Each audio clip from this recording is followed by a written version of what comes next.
Hi, Ian. Welcome to the True Conversations podcast. Great to have you on. Hey, good to be here, and thanks for the opportunity. Thanks a lot.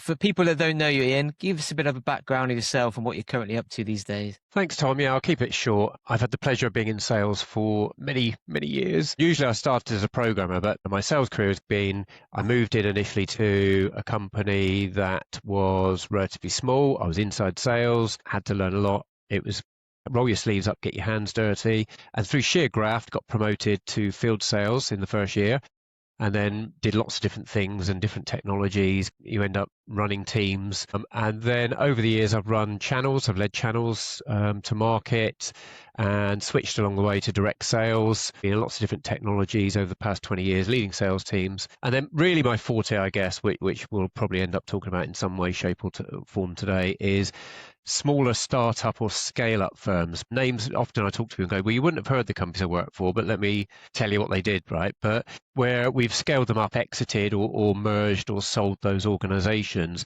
And of course, sales is a big factor to those. Driving the revenue growth is pretty key in those small firms, and you've got to roll your sleeves up, you've got to get your hands dirty. And the good thing is you learn a lot. So that's sort of a quick summary, I would say. Yeah, amazing. Thanks, Ian. Obviously we connected on LinkedIn. I've known you a number of years, and I think thinking back, it was LinkedIn that got us connected. And we've only spoken a handful of times over that period. So I think that shows the power of LinkedIn and how powerful it is. I think you were, an early adopter in the whole social selling side of things. So tell us a little bit more around that and how you've grown your following on LinkedIn and how you've, really embraced that before it was a thing. Yeah, I sort of fell into it, right? Social selling wasn't the name at the time, and I still, and I've spoken about this before, think it sometimes gives a misnomer of what social selling is. I'll touch on that in a second. Yeah, I fell into it really because, like everyone in sales and sales leadership, I guess, is you're always looking for how do I engage new prospects? Because it was getting, even then, it was getting harder. And again, another topic we might touch on is what it's like now. And I saw social, which was emerging as another opportunity to engage with a prospect, to find stuff out about them, have some insight going in, and as a way to engage with them.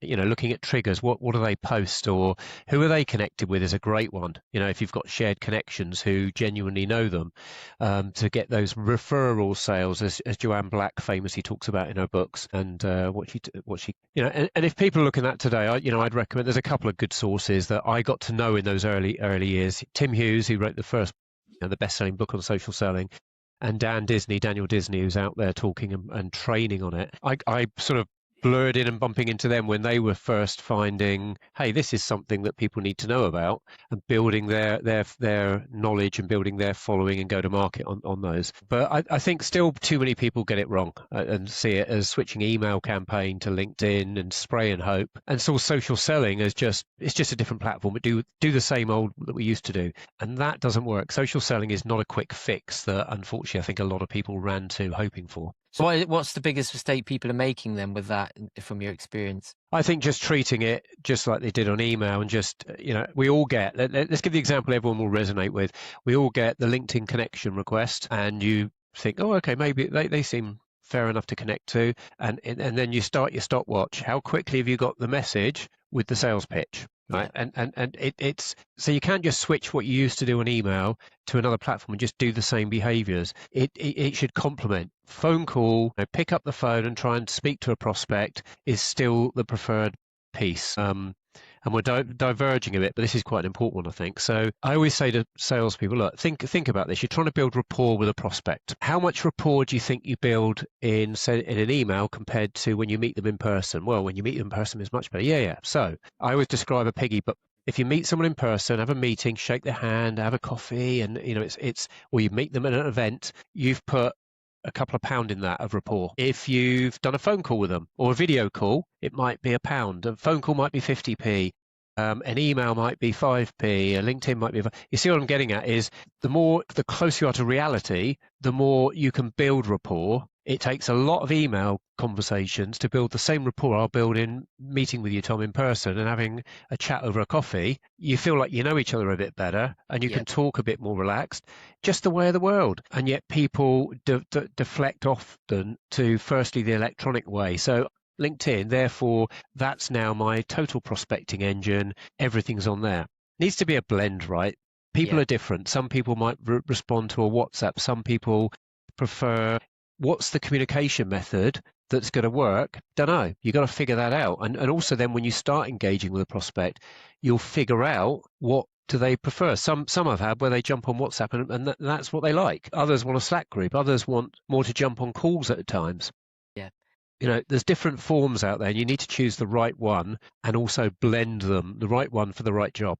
But I suppose, the social selling, it just helps with that, because if you do WhatsApp them, phone them, email them, there's a face behind that message. You know who they are.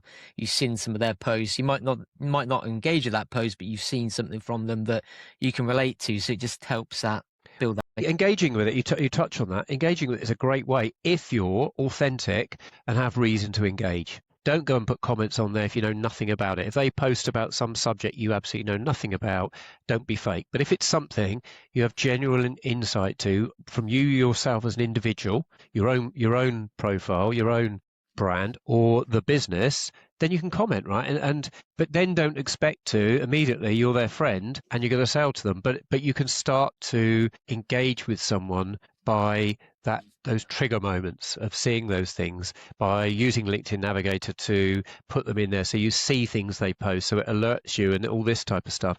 But that's what I'm saying. It's not quick, right? It's not spot something, bang, you're in, unless you hit it lucky. And sometimes there'll be something that is so pertinent that they're asking a question on that you have a brand new white paper on or insight or something of real value that you can leverage to open that door. But if you're not there listening to those triggers and choosing your engagements, you're not even going to get the lucky ones. Yeah, totally agree. And so, obviously, we're touching on the social selling a little bit more later, but obviously that a lot's changed in the last 5 years. We've got AI, we've got automation, we've got social selling, all different things. But, you've been managing lots of teams over the years. What do you think are the main things that have changed over the, say, last 5 or 10 years, or are things, the same, if you cut I think it's a little bit, they're the same but harder and they're a little bit new. So let me touch on a couple of it. So the number one, when I talk to my peers at events or whatever, the number one challenge everyone's got, right, is surprise, is lead gen, is filling the pipe with good stuff, is because it's got harder. It has. And if you think about yourself, Tom, you think about me, how do you behave when someone calls you? When you get your mobile ring and it's an unknown number, you look at it and you pause and think, do I know who that is? Yeah. And now we've got automated call screening built into the mobiles, right? Where it will call screen them and they have to say something. Then you get to know who they are. And now you can choose, even with information, whether you take the call. So how much harder is it for the salesperson to get that initial conversation, even if you do have genuine value to the prospect, even if it should end up in a conversation? It's that initial barrier because we all get inundated with, and I do, right? If I start a new role or people find out you're recruiting, suddenly the floodgates open and you've got phone calls or you've got LinkedIn messages or you've got emails of I could help. And what I think people don't take on board their own heads, and I always say to any salespeople working with me, is you're not the only one trying to get hold of them and sell them something, and not only for what this is, right? There'll be people trying to sell them products, people trying to sell them services, trying to sell them exhibitions if they're a sales leader. There'll be people trying to sell them tons of different stuff, no matter what role they're in, not necessarily competing with you, but competing for their time. And generically, we do the walk into a shop, can I help, sir? No, I'm fine, I'm just browsing. We don't want to engage by default, typically. We want to choose when to engage and who to engage with, which is contra to what the salesperson's agenda is. So I think that remains hard, right? And I think add on to that, buyers have changed, as I've just described. We've all got more smarter. We've got tools that we use. We're more informed than ever before. I remember, I always talk about when I started in sales, the Tinternet wasn't like it is now. You couldn't go and look up a company and everything about them and every review about them and the person. And you couldn't, if you chose to, find everything out to be very informed of. I don't need to take a call because I've already figured out what it is. You couldn't do it. Yeah. So it was a name calling out, and people were more receptive because they didn't get as inundated and automation wasn't there to do all this clever stuff. The world's changed and you need to reflect on that and put yourselves in the shoes of the prospect. And it's not them being impersonal to you. It's not them being rude to you. It's them just going, do you know what? There's a lot of noise. I've got a job to do. I've got a lot on my plate anyway. And I'll choose if I need to do something because that's not on my agenda today. You're an interruption for them, and recognizing that and figuring out how do I play into that world. And you mentioned AI, right? AI is absolutely right now a disruptor, and across everything. Sales wise, every day I see a different tool purporting it's got AI this or it's got a new way of doing this. And that's a new challenge to figure out which ones to use and how do you change your sales process and tooling to take benefit of that. But I would argue without depersonalizing and dehumanizing the engagement, because it's very easy to say, great, I can automate tons of stuff, but we're seeing a lot of backlash, for example, on LinkedIn right now of people recognizing and seeing, hang on a minute, there's bots that people are using to automatically respond to comments and stuff, and so they're not even doing it themselves. Yeah. And if someone spots that, do you want to talk to that person who've just put an AI in the middle and it feels a bit disingenuous, right? So there's a balance, I think, of where you're going to use AI in sales alongside and to complement the personal engagement of a good salesperson. So how would you recommend that people stand out from all that noise? And if you're a sales rep these days, how would you get above all of that? And there's no one golden key to this, right? But I think professionalism, I think engaging with insights, not just phoning up and trying to that hope and spray effect of just phone people because they're in your profile, just call them and then just wing it as you go. And I do still see those and get those. Understanding, the information's out there, right? The tools are there. You should know about the prospect, their agenda as best you can. AI is wonderful at pulling stuff together and giving you insights that you then can take personal engagement from. You no longer have to go out and do as much manual research. Look at company reports, depending on the size of company you're dealing with, of course, but look at their press release. What's happening in that business? How does that align to the value you can bring? What's on their agenda? And do you align to their agenda rather than just calling them and trying to put the square peg in the round hole? Because if you can identify those that you really bring value to and put those at the top of your prospecting list and go after them, you're going to have more success. They're going to have more meaningful conversations when you get through. It's going to be, less barrier for yourself and more productive. You're going to hit some that the time is not right or whatever, right? In any group of data. But if you do that pre-work, which, as I say, is a lot less effort than it used to be, you can have a much, much more successful prospecting into a more identified, aligned customer profile to what you can bring value to, if that makes sense. Yeah.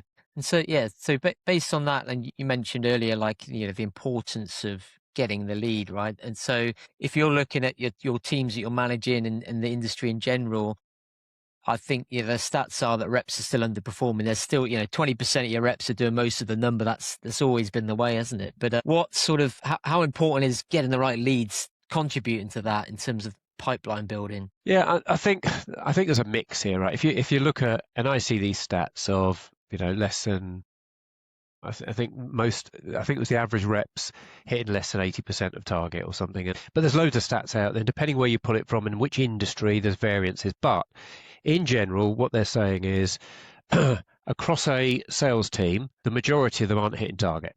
So why would that be? And there can be a number of factors, right? I'd love to say, here's the solution, everyone go off and fix it. But because there's not one reason for it. One can be that, how have you set the targets in the first place? And that isn't saying give them all easy targets, they can hit them, but how have you based the targets? Where were they set? Were they based on a trajectory of the business and a business plan based on investors, based on return that was projected 2, 3, 5 years ahead, particularly in SaaS businesses, that those projections are sort of there for fast customer acquisition.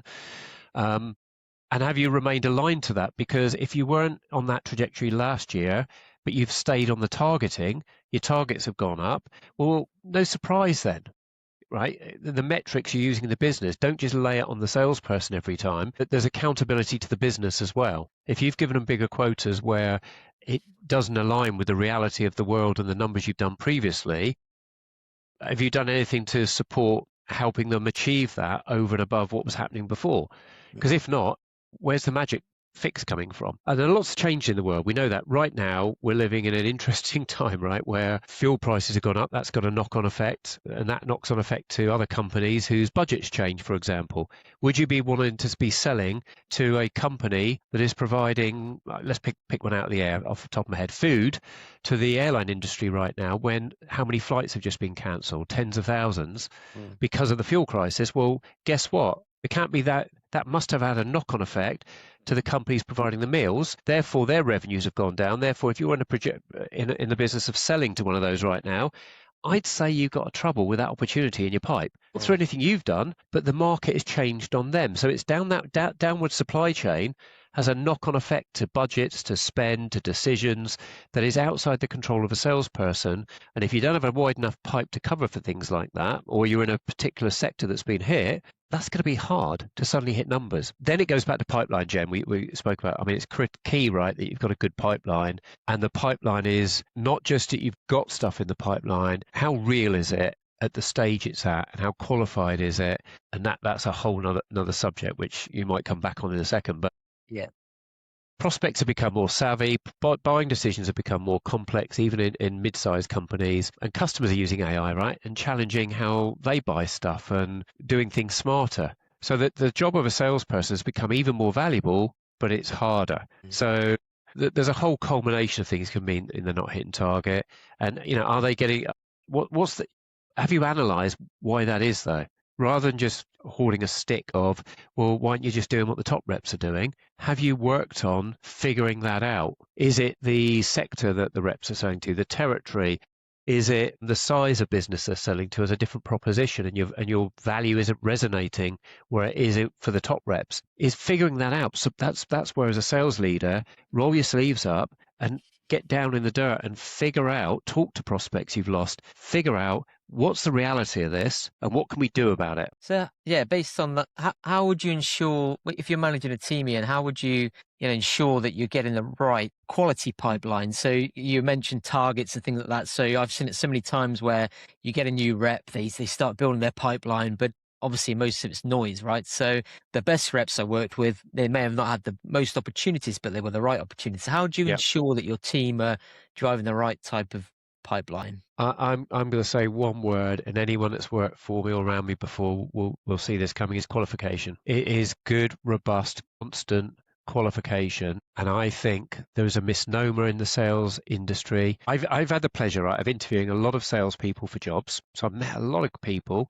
and a lot of salespeople in I judge sales awards, etc. So I get that engagement, not just with those that fit in my industry, but with other sectors, etc. And I think qualification, there are certain basics of selling, and I think people do the basics and think, I've got that now. I've done BANT or I've done Scotsman. I get it, right? I'm good. Qualification done, tick. And they want now training on large, complex negotiation or dealing with buying committees and all this illustrious stuff. When I ask people what you want for training, and mine is, I want to be better at the basics. Oh, questioning. Questioning is an art form, I think.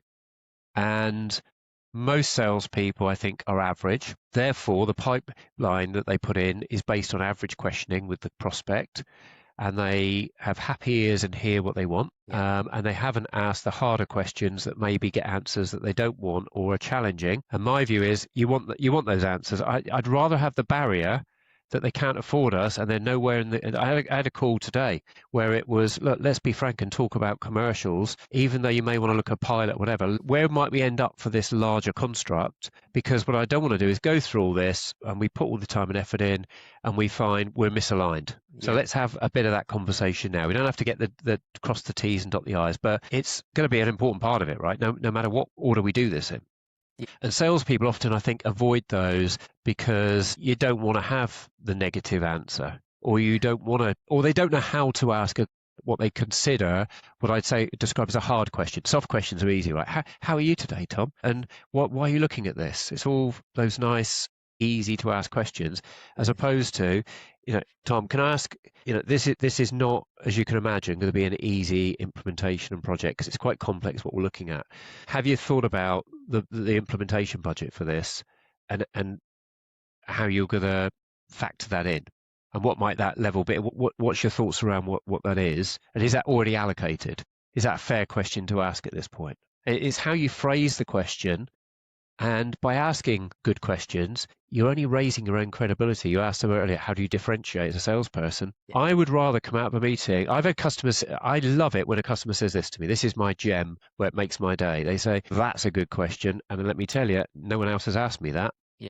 And often they'll say, and do you know what, Ian? I don't know the answer, but Yeah. let's take that away and I'll come back to you. Yeah. So then you're helping them, aren't you? Yeah. You're sort of on their side, helping them through that process, right? Yeah, and guess what? If you come away knowing, pick a number. Don't go through 400 questions on your first meeting. There's a balance, but the right ones for the stage you're at. But if I come away knowing 30 things about this project or this opportunity, and a competitive salesperson knows 10, who is in the stronger position? Doesn't mean I'm going to win. I might choose, because of what I know, to challenge the customer to the point of, we're not right for you. If they want to talk me back into it and talk me around why I tell them that we're not right for it, but you've told me this information and I think that's going to stop us working together or being the right solution down the line, but I know it now, let's front it now. If we find a way, oh, well, no, Ian, we could move on that. Okay, I've learned something else and I've handled it, as opposed to I come away with 10 bits of information and I don't know I should walk away from this or challenge something because I just don't know what I don't know. Yeah, and most reps have a gut instinct as well, don't they? You know that it's not good, but until you ask those questions and get the answer, you need to qualify hard. So yeah, based on that, in terms of like early funnel, then, like obviously nowadays, you've been into a lot of startups, a lot of initiatives. You mentioned all different ways we can generate that early funnel. How do you ensure we're not just creating noise and we're qualifying at the early stages, where like your SDR, BDR type roles? Coaching, consistent coaching, and coaching isn't. And this, I've seen people posting about this as well. So, but I will plagiarize because I agree with it. Is coaching isn't just about using new AI tools and plugging them in and letting them go. It's about hands-on experience, being on joint calls, reviewing calls. Who isn't using call recording technology and automatic annotation today to highlight stuff? All that technology is there easily. Is going through stuff and working out what could we have done differently or demonstrating. My favorite is, and you can't do this on everything with everyone, but if you've got large stuff going on, which are important opportunities, why wouldn't you be on a call with one of your sales reps? Be introduced as an exec sponsor or introduce it, and by example, ask some questions that you can often get away with because you've got the title. So there's a little bit of leverage you've got just on that alone. Demonstrate. I've taught a lot of salespeople over the years. I had the pleasure of quite a few working for me multiple times. I think one's got the record of 5 times, one's got 3. And the third time they work for you, 4th time, whatever, you're aligned, right? Because they know what I'm going to do. And often they're there before with me with the question because they've heard me. They've heard my consistency and how to phrase it. They've adjusted it to their own variation. That's fine. Great. But the fundamental is there of finding that stuff out. Yeah, I mean, that's a fundamental. And in terms of coaching, the other thing I'd throw into there was, you mentioned SDRs, for example, and BDRs, is the sales methodology. So, and I think I mentioned it a few moments ago, BANT, Scotsman, Spin, TAS, Challenger, Medic, and keep going, right? There's lots. How has that been trained and how is it being used? And let me tell you my bugbear. Okay, BANT, let's go for a simple one. And I'm not picking on that one. This applies to all of them. Budget, authority, need, timescale. Okay. And what you'll get is, it's not an opportunity because there's no budget. Well, I've sold to loads of clients before where there wasn't a budget, but there was a real need. Mm-hmm. People will find a budget if you can fix something that's really painful to them. They may not have budgeted it for it because they haven't sat down and maybe they didn't think there was a solution. Yeah. So they didn't put a budget in it because they didn't know there was something that could solve that problem. You know what I mean? Budget gets created. We all, as humans, go and buy stuff that you didn't expect to buy and you didn't maybe have a budget for, but you found the budget on a credit card or you decided, actually, we won't buy that, we'll buy this instead. Yeah. Things change. And also if they're, if it's a first call, even if they do have a budget, are they really going to open up around that right the first time? But you're training young people, often young new salespeople, to go, and what's your budget for this? I haven't got a project yet. Yeah. And they'll ask it. Often I hear them asking it that blatantly. What's your budget? And when would you look to do this? It's like, I can tell what you're doing. Yeah. You haven't even blended it into a conversation. And here's the second issue of it. They come back and say, and this is where the layers of questioning come. If I get a more experienced salesperson, or maybe we've moved it along a little bit, and this will give an insight into the questioning level. And I do this often in interviews. I'll say, tell me how you, and if you found out someone had a budget of £35,000. I've told you that. Where are you going to go? What's your next question? And they'll typically go, well, what time scale? They'll go down the regimented methodology route. What I want them to say is, why is it 35k? It's just a basic question. It's another layer down. Why 35k? Well, because that's what we spent on the last solution. Okay. If the new solution was more than that, but gave you the right value, what would happen? Well, we can get more budget. I've now found out two more things about the budget question. One question. You unpeel the onion. Okay, and how easy is that? Does that happen before? What did that look like? And you can do this on anything, right? Is what question they've asked. What other question could I ask about the answer they've just given, rather than move on linear? And like you said, it's how you say it, isn't it? If it comes across too robotic, it's actually going to cause offence and go the other way. They're not going to open up. So it's a fine balance that you need to take, right? Which rolls back into what I said about building rapport, and it's easier to do in person. And don't do any of this over email, by the way. That just doesn't work. I've seen people do that, email questions like this to someone and go, "Here's the really." I want to be as personal as I can in these sort of conversations because it's two humans talking, and I can put tonality into it. I can judge what personality style you are. Some people like the direct question, in which case you go, look, we had some direct questions last time. I've got a few more for you, and you can go down that, or do you have to soften them a little bit and bridge into them with the conversation? Just that's the skill of the salesperson. Yeah. I guess it's how you frame it, it's how you position it, and so how do you? You've worked for a lot of different size companies as well, and obviously, I've worked at some big organizations, smaller ones, etc.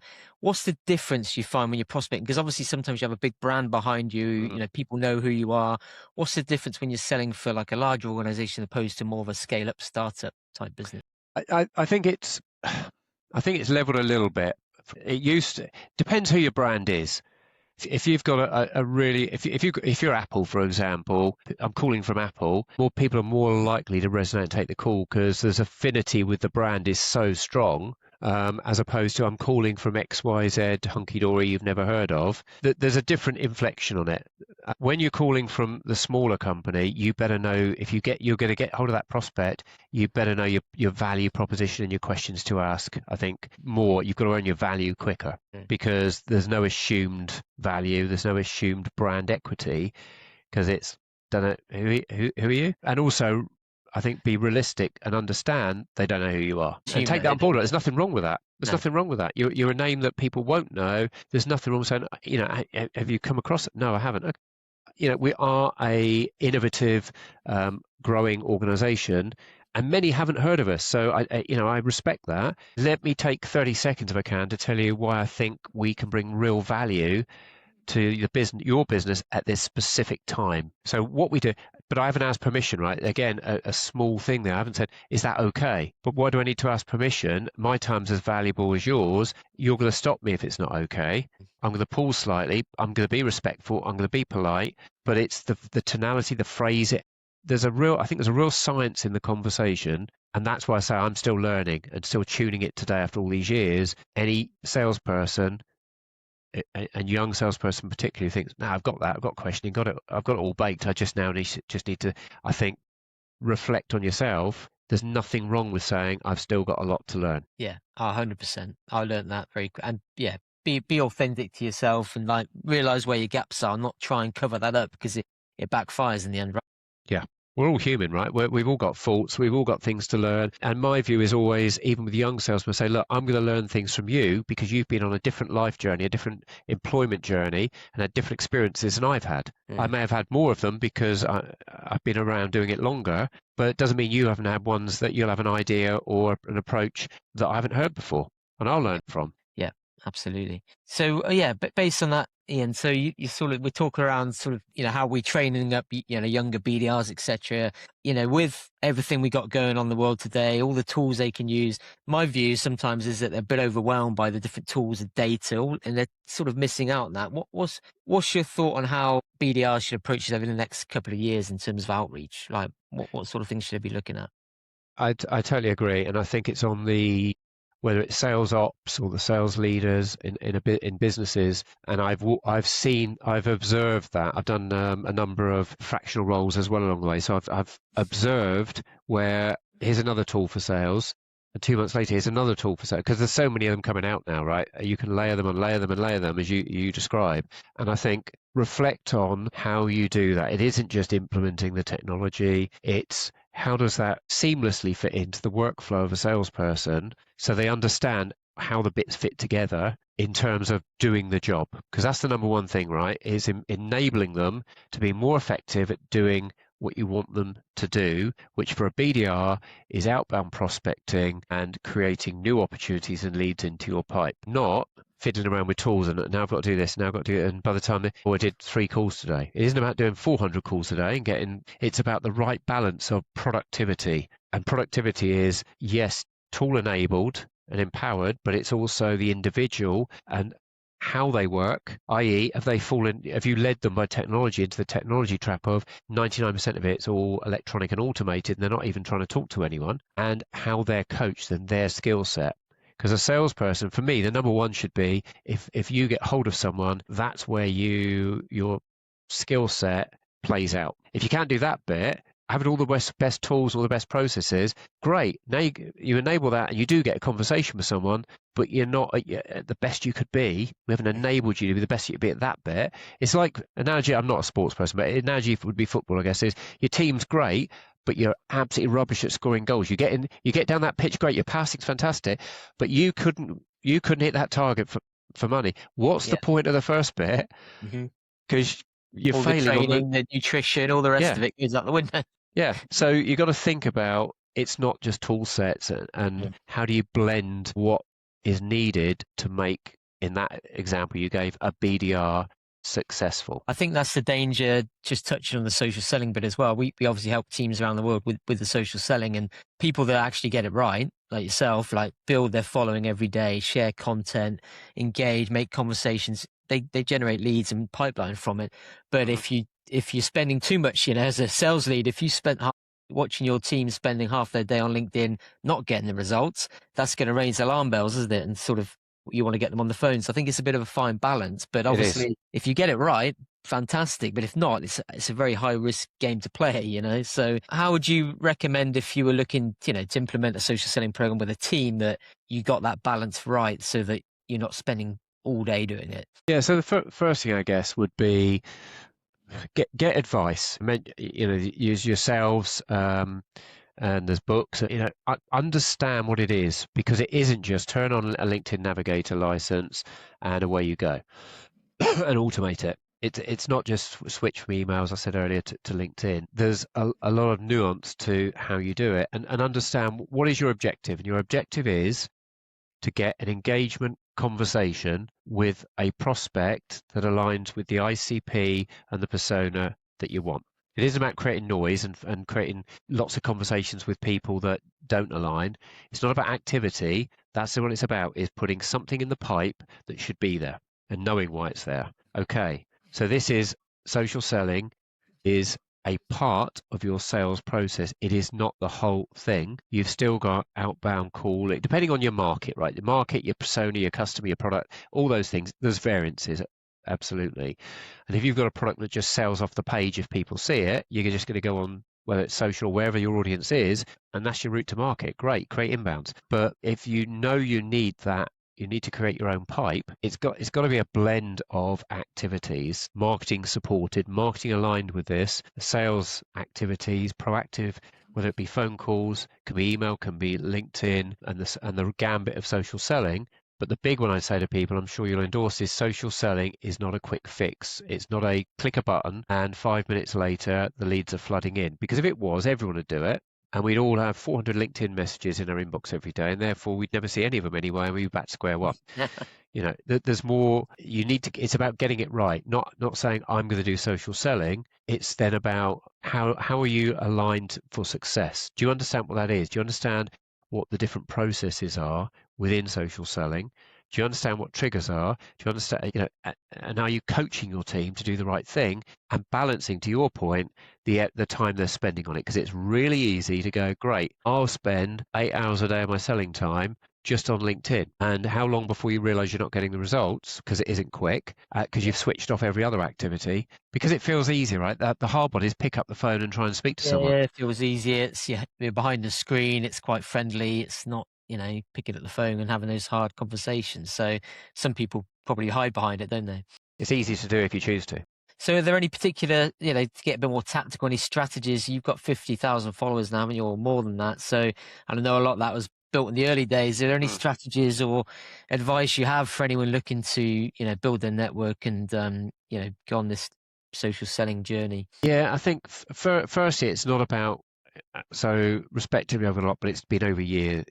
I remember where I was at one point where someone in marketing said, "Oh my God, you've got..." So in about 2011, I had 2,000 something followers, because I remember the marketing person sitting in a meeting going, "Oh my God, you got 2,000? That's whoa!" So it stuck in my head because I'd never thought about, well, okay, I didn't know whether that was good or bad or whatever. So it's been over a period, right? And this isn't about being an influencer or on TikTok where you've got 3 million followers, and it's not that game. It's about, here's what I do. And I've done consistently. If I meet someone, whether it be at an event or something, and we exchange cards, guess what? I'm going to connect to them, because they'll move around, they'll change jobs, but let's make the connection. Like, we probably can't remember. This is a fault, I think, of LinkedIn. If there was one I'd point out, is there should be a field in there that when you connect with someone, it prompts you to say, where did you connect, or where did you meet, or something. Yeah. What note do you want to add?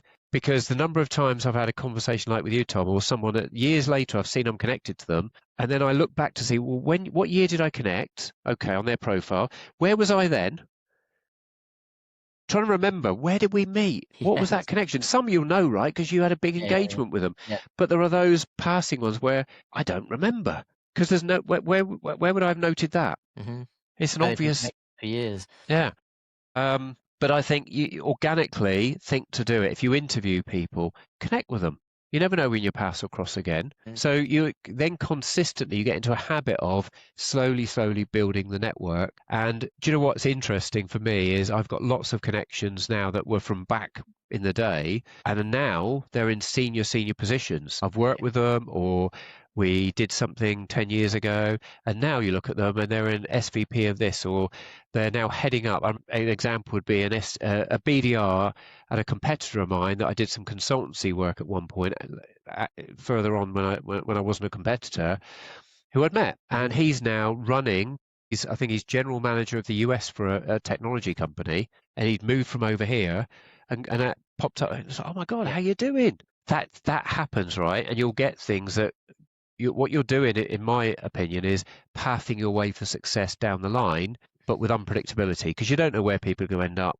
But be good, be nice to them, support them, help them if they reach out as best you can, because you're layering for that rapport can pay back at some point in the future. Of Dave, you couldn't introduce me to Sue, could you? Do you remember we did this together? And hopefully, or you gave me a recommendation. And that's another thing I'd suggest as a little added then that came into my head. I've got 400 something recommendations on LinkedIn. Do you know why? Because I ask for reference selling and always have. So if someone says, fantastic project, or Ian, great presentation, anything where it's like, do you know what?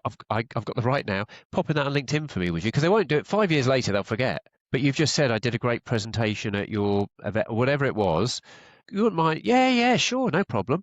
And it builds that library for you of credibility that you can use in your career, with prospects, etc. So I've had colleagues, I've had suppliers, I've had customers, I've had channel partners, all references for many years. If you've done the good stuff, don't be afraid to ask someone for. You wouldn't. 99% of the time, everyone will do it. The way I look at it, it's a bit like going to like an industry event, isn't it? And you got two choices. You can either go to the event and just walk around and not interact and then go home, or you can actually go there, identify people you want to speak to, go and have a conversation, have a coffee, go for a beer, ask questions and interact with it and actually get some results. Or you can just sit back and not get anything from 100%. it. It's what you put into it, right? You create your own luck, right? By proactivity. Yeah. Exactly. Yeah, just cautious on timing. So if you you manage a lot of sales teams, etc. If you're joining an organization now, or managing a team, what are the things you would do automatically to try and build some pipeline in, say, 90 days? Well, firstly, which is probably not what you were asking, but is I would assimilate and earn some respect of the team, right? Because it's very easy to come into something new, go, right, got to make an impact. All right, do this, do this. First thing I do is assimilate, is back to what I said, ask lots of questions, understand the individuals, the team, what are the challenges, what's our proposition, what's the ICP that we think it is, and try and figure that out. Because many times with fresh eyes, the advantage you can get is you can figure things out or spot things through the insights you get from the data, but also those discussions. You described a coffee or a beer after work meetings where you by osmosis, you get all this stuff in and you try and figure it out. Is you can figure out, actually, is there somewhere we could be more successful and, to your point, put more in the pipe that's good and do more revenue by doing something we're not doing today. So it's that stop, start, continue bucket, right? What are we doing that's successful? What are we doing that just isn't, but we just keep doing it? And what could we start doing that we're not? And I'll give you a quick example. I joined one firm, and this also illustrates that you don't always get it right, so fail fast. And looked at it, and there's 25 integrations. And I looked at it and went, okay, what we're doing at the moment is we're selling sporadically to anyone that fits anything across that wide spectrum. There's no focus. And one of the integrations was Salesforce, which was an area that I'm unfamiliar selling into that market. So the obvious one is that's a huge market. I'm familiar with it. Why aren't we doing loads there? Let's go. Easy. But then as I dug into that, and this is the fail fast, I quickly realized, hang on a minute, doing the full SWOT analysis was that introduces us to new competitors who are bigger, and that's going to create new barriers. So it gives us a load to go after. But for these reasons, yeah, maybe my first gut. But what I did is then was reflecting, was trialing, testing, and I figured out 3 of those 25 integrations, we had very little, if no competition. And if we took a couple of the other integrations and combined them, i.e. we found a prospect who had one of the 3 plus one of the others or 2 of the others, we were unique. The value we had was unique, and it was good value. It was an easy value question. Would solving this problem be of value to you? And if they said yes, boy, can we blow your socks off. And we did that. And we were signing up more customers faster. We had no competition in those. So there wasn't that barrier of, I've got to try them and they're telling us one thing and we got and we signed more larger opportunities, including the largest we'd ever signed, because the nature of those 3, the customers that used those platforms had that problem, were a bit bigger than the average we'd been doing before. So that was all there to be found, but it was just digging in and figuring out. It wasn't changing the product. It was just figuring out, where do we focus best bang for buck? Therefore, how do we get the data on that prospect target market? What's the messaging that we use around that, guys? And let's focus on that. Anything we create that we're trying to find is all within that. I call it a micro or a niche ICP, I guess. Others that come into us that we can solve, absolutely, we'll react to. But in terms of the ones we're choosing to go and put activity in to try and fill the pipe, we want that. We had a higher win rate, higher deal value, faster close rate, all the metrics pushed because of finding and looking at those. And it's not always that easy, right? But I'd encourage people to, and that's what I've done as fractional before, is come in and with fresh eyes gone, let's ask tons of questions that maybe haven't been asked before because you're too close to this, and ask them of prospects, of sales, of lost deals. Figure out, let's find out what we don't know. Yeah. And it's sometimes just finding what's working well and repeating that, rather than looking for the next new shiny opportunity or object or new vertical, or making it boring in a way, And then apply all the things we've been talking about, right? Really good qualification, build the report, use all those basics, do all the basics really well to the right prospect base. And guess what? You get a higher quality pipeline of leads. Brilliant, Ian. It's been great to speak to you. I'm going to wrap it up now, but it's been really good. Before we finish, where can people find you then? And, I'm assuming on LinkedIn. Yeah, I mean, the 2 I'm on multiple platforms, but the 2 predominant are LinkedIn. You can go to ianmoyse.co.uk and that will take you to my LinkedIn profile. Or if you go to ianmoyse.cloud, it will take you to my Twitter X profile. Get with the times. Well, thank you for your time. Maybe we'll do it again sometime. Loads more we can discuss, but thanks for your time, Ian. Appreciate it. Thanks, Tom. See you soon. Cheers.